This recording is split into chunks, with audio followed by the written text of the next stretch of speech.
Hi, I'm Nate Seberg, and this is One Day Ahead.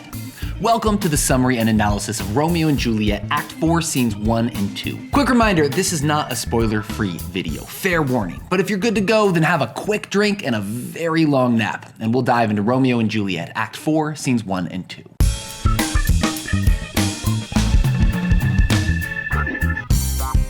Act 4, Scene 1 opens on Paris asking Friar Lawrence to wed him and Juliet in 2 days' time. Paris apologizes for the short notice, not knowing evidently that this is something of a Friar Lawrence specialty. He's got some practice. In a bid to buy time, Friar Lawrence asks, "Why all the rush?" Paris says, "My father Capulet will have it so, and I am nothing slow," which means unwilling, "to slack his haste." Again, Father Capulet is an expression, not incest. Paris and Juliet are not related. But why so hasty, Paris? Immoderately she weeps for Tybalt's death. Now, sir, her father counts it dangerous that she doth give her sorrow so much sway, and in his wisdom hastes our marriage to stop the inundation of her tears, which too much minded herself alone may be put from her by society. And by society, I mean me and her doing married people stuff. Now do you know the reason of this haste? So we're gonna help her get over the death of Tybalt by forcing her to marry a stranger. The 1600s were weird. Ultimately, the friar agrees to marry them, and I'm really curious what his plan is at this point, because Juliet is going to show up here in a second, but he doesn't know that. So what was he going to do? Is there anyone here who knows a reason these two should not be wed? Other than me, I know a really big reason. But Juliet does show up, and there's some banter between her and Paris, and then he leaves so Juliet can confess. God shield I should disturb devotion. Juliet, on Thursday early will I rouse thee. Till then adieu, and keep this holy kiss. With Paris gone, she drops the act, and Juliet loses it. Juliet says, "Tell me not, friar, that thou hearest of this, unless thou tell me how I may prevent it. If in thy wisdom thou canst give no help, do thou but call my resolution wise, and with this knife I'll help it presently. God joined my heart and Romeo's, thou our hands, and ere this hand by thee to Romeo sealed shall be the label to another deed. Or my true heart with treacherous revolt turn to another," here she takes out a knife, "this shall slay them both." Juliet is talking about suicide if they cannot find a solution. And while I never really believed Romeo the 19 times he alluded to it in this play, I really do believe Juliet. Quick note here, when she says slay them both, it leads some students to think that Juliet is going to kill someone here other than herself, like maybe Paris. She's not. She is talking of her heart and her hand. That's the both, it's herself. Anyway, it is her lucky day because the friar does have well, I'm not gonna call it a solution. It's more of an idea, really. "Hold, daughter, I do spy a kind of hope which craves as desperate an execution as that is desperate which we would prevent." So that's a fun allusion to Hippocrates. He was a Greek physician and an all-around smarty. You've heard of the Hippocratic Oath. That's him. He put together a bunch of aphorisms. It's a bunch of sayings, one of which was, "For extreme diseases, extreme methods of cure as to restriction are most suitable." You might not recognize that, but 2,000 years of sanding off the rough edges, and now we say desperate times call for desperate measures. The friar goes on. "If rather than to marry County Paris, thou hast the strength of will to slay thyself, then it is likely thou wilt undertake a thing like death, to chide away this shame, that copest with death himself to escape from it.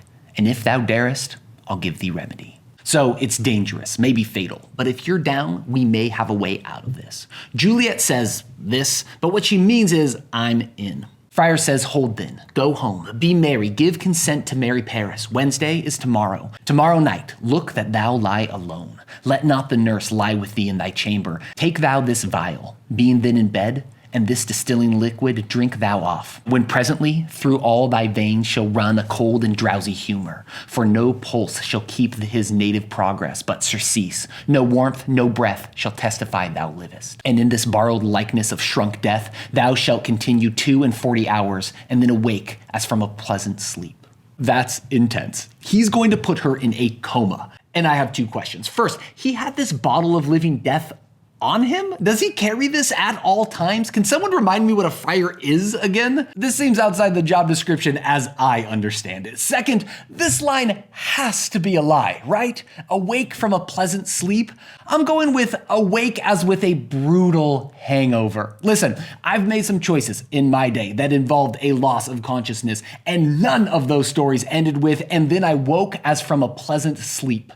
Juliet, avoid bright lights, lots of water, bread, Advil. ride it out, girl. Anyway, he continues, Paris is going to find you, tough beat for him, and then they will bury you in the vault where they put all you crazy Capulets when they die. So she gets to go kick it with Tybalt. Finally, he concludes, shall Romeo by my letters know our drift, and hither shall he come, and he and I will watch thy waking, and that very night shall Romeo bear thee hence to Mantua.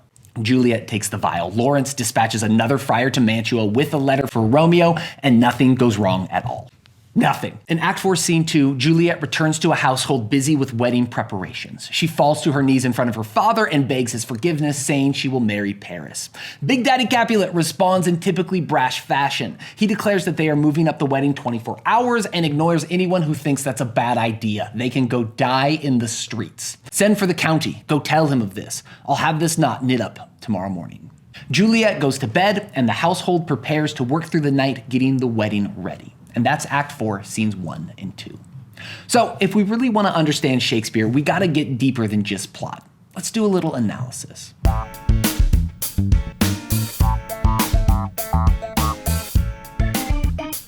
So how's this for analysis? This plan is freaking nuts. And aside from the massive risk, it also doesn't totally make narrative sense. Juliet's dad has already put disownment on the table as a consequence for disobeying him. If you think about it, Juliet should be like, deal, and grab the first train to Mantua. Because if disinheritance is the price, then what does she really gain by faking her own death? Unless this whole play is actually a veiled life insurance scam, I don't know. It's a plot hole is what I'm saying. Notice though that the friar's plan echoes some of his first words way back when he was talking to his plants in Act 2, Scene 3. The earth that's nature's mother is her tomb. What is her burying grave? That is her womb. Listen, that is exactly what Juliet is hoping will happen here. The death of her own life, internment in a literal tomb, and then rebirth and emergence into an unencumbered life with Romeo. Next up, when the friar is pitching Juliet on the scheme, he says, if rather than marry County Paris, thou hast the strength of will to slay thyself, then it is likely thou will undertake a thing like death, to chide away this shame, that copest with death himself to scape from it. And if thou darest, I'll give thee remedy. Scape is escape, obviously, but cope is worth looking at. We think of coping as dealing with something hard, but in 1600s England, to cope was to fight. Another version of the word derives from the same place we get the word cape, and both senses of the word work in this context. The friar is suggesting that Juliet take a potion that will make her appear dead, thereby robing her in death's own cape. But also, it will almost kill her, and she will need to fight or cope with death himself if she is going to survive this ordeal. Sounds fun? Who's thirsty? Finally, it's time to talk a little more seriously about Friar Lawrence. He's an interesting character because he is never presented by Shakespeare as anything other than good, wise, and well-meaning. He is this benevolent holy man father figure who both of these kids turn to in crisis, and yet his plans are wild. This guy is at the center of the secret marriage, and later he hides Romeo, a killer, from the authorities. Both of these are questionable decisions, but this plan with the poison, I mean, this is at another level. This is criminally reckless, putting Juliet in that sort of danger, to say nothing of what it does to her parents and Paris, that poor, dumb, beautiful man. Anyway, this play treats all of this like some unforeseeable accident from which the friar had no real responsibility. But we know better, and we will come back to this idea at the end of the play. And that's Act 4, Scenes 1 and 2. Thank you for watching. Next episode, we head to Act 4, Scenes 3 through 5. We'll see you next time on One Day Ahead.